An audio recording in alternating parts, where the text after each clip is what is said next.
Good morning, Coach Craig here. We all know about the term self-limiting belief. What about the inverse? Is there such a thing as self-expanding beliefs? What would a self-expanding belief look like? Rather than something that constrains you, this is a belief about yourself that expands you. A belief such as,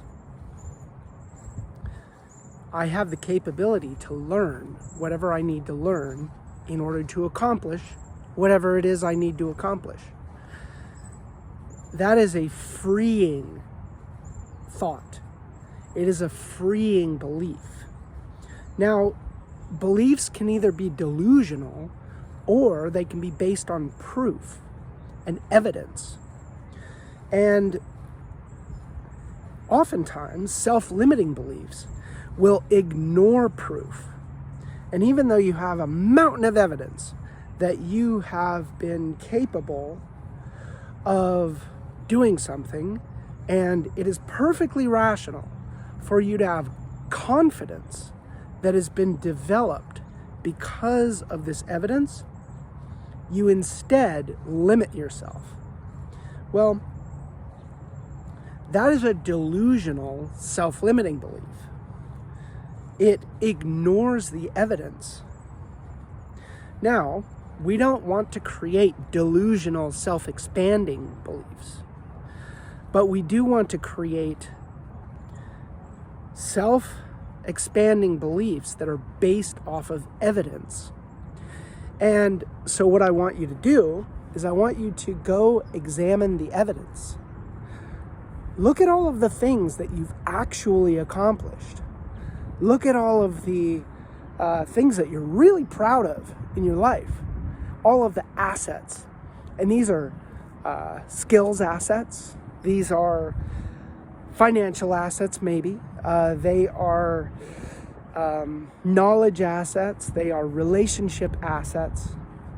And those are all things that you can use to build self-expanding beliefs. So if, for example, you have had a business for a while and you started with one customer and now you have 10. Just for example, you've 10x'd your business, right?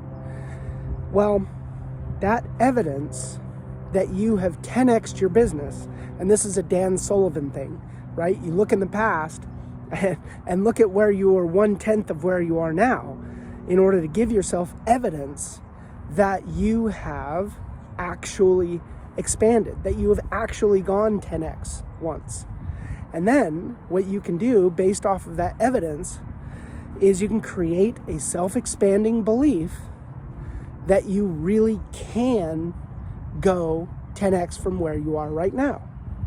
And so it's also important to put yourself into the context that you were in when you were 1/10 of what you are now. And was it even imaginable that you could be at 10x wherever you were? Maybe not. Maybe so. I don't know. But it's an exercise that you can use in order to try to create a portfolio of these self-expanding beliefs. Because self-expanding beliefs will create an upward spiral in your life, whereas self-limiting beliefs create a downward spiral in your life. They constrain you. They push you into a smaller and smaller box, because every time you actually produce evidence that you aren't limited, your self-limiting beliefs ignore that evidence. And they say, no, you're that, forget that. Forget all of that social proof. Forget the, 200 5-star reviews. That stuff doesn't matter. Like that, that doesn't factor into the fact that, I'm going to believe this thing about you. So it's really a form of, it's self-abuse, and you need to stop. We don't want to be delusional about our self-expanding beliefs, but we also don't want to be delusional about our self-limiting beliefs. So I hope this is helpful. I hope you have an opportunity to really try to write down the self-limiting beliefs that you have, and then write the opposite. What does the self-expanding belief look like that is the inversion of that self-limiting belief?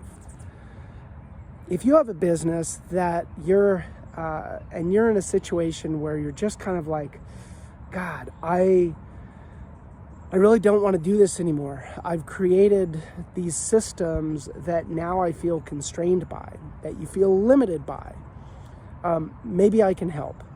And I have retreats available in Big Bear Lake, California. We've got cabins there where you can go and you can think. And I also have coaching, either virtual or in-person coaching packages where I would love to help. Coach Craig out.